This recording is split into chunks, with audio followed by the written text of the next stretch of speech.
Welcome to Silicon Valley Asian Business Talk. Hello, everyone. This is Roger Chen from Center for Business Studies and Innovation in Asia Pacific, University of San Francisco. Vera, I want to welcome you to our interview program. And would you please briefly introduce yourself? Thank you, Roger. It's a real pleasure to join you on this podcast.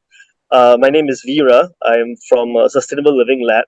We're a group of companies that basically deliver services around sustainability, consulting, and also all the adjacent sort of activities in that space.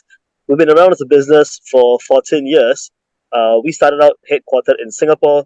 Today, we have offices in Indonesia, India, and the US, and we operate in about 30 countries. We have a staff strength of about 80 people delivering services in this space.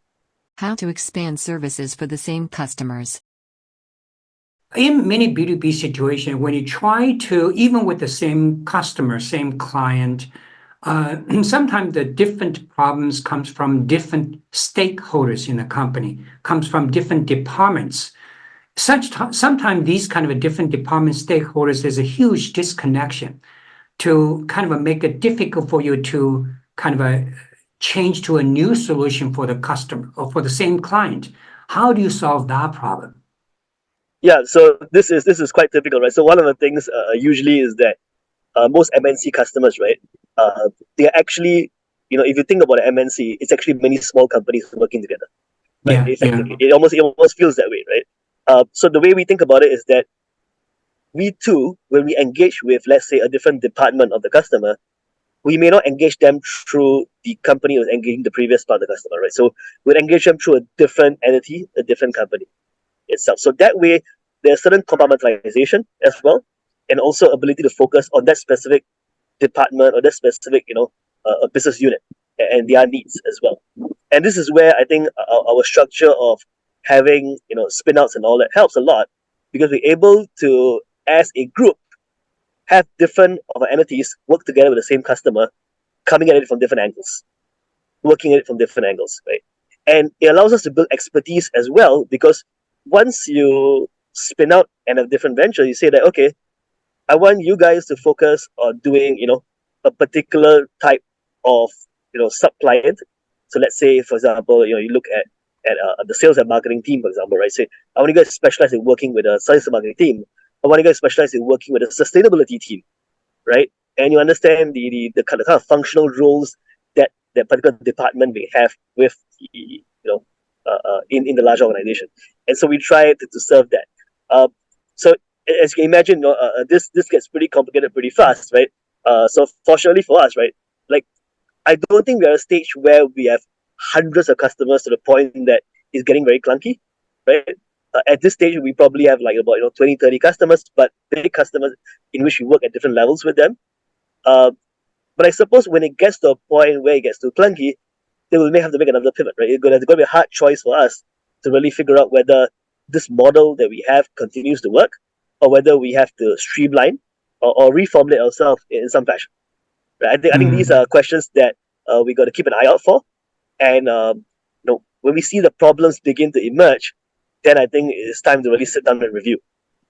Okay, so that's great. Actually, a quick follow-up question: How are you able to engage multiple departments of a same client?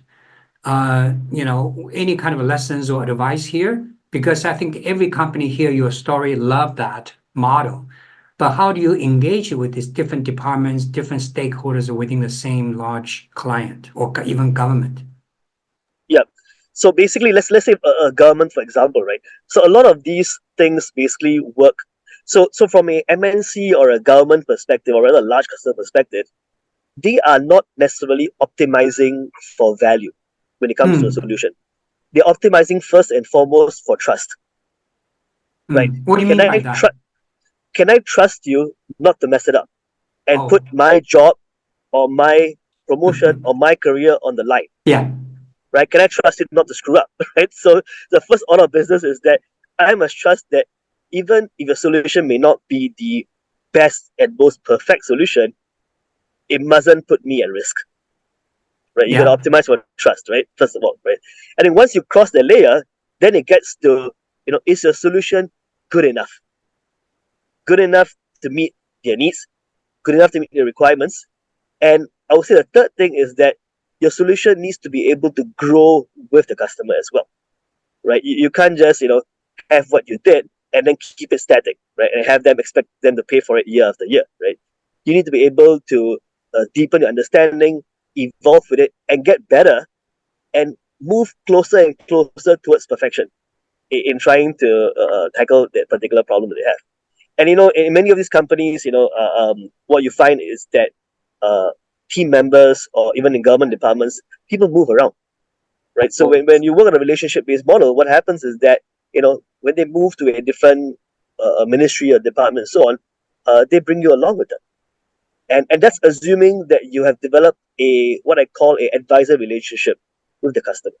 Where a lot of companies look at it and say, I just want to be a vendor, and you're a vendor relationship, and it's a very transactional relationship, and that's not great, right? Because what that means is that you're just seen as somebody, who would do a piece of service for which you will pay for, but you don't get to craft the specifications of the service in the first place, or you don't get to influence whether the service is needed in the first place, right? So we like to be in a position where we aim to be advisors to our clients rather than vendors. Because once you're an advisor, I think your ability or space to maneuver is so much larger. Thank you for watching.